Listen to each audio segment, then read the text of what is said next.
and welcome to US Healthcare Nurses.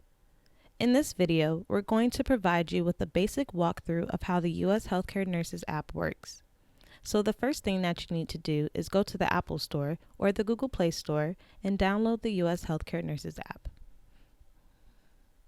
After you have downloaded the app, you'll be able to set up your profile.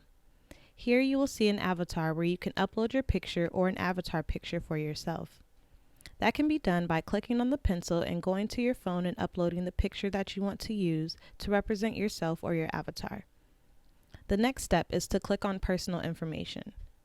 In this section, you will go through and add your name and all of your demographics to include your address, email, and date of birth.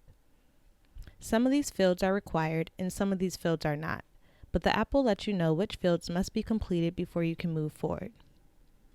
You will continue with the steps by providing your basic information, work experience, preferences, and more. In the More section, you will need to upload your credentials and sign off on your hiring disclosures. After you have uploaded the required documents, you will see a green check mark that shows that your documents have been received and have been uploaded successfully. We are aware that different states will require different documents to be uploaded. In today's video, we are featuring the state of Georgia.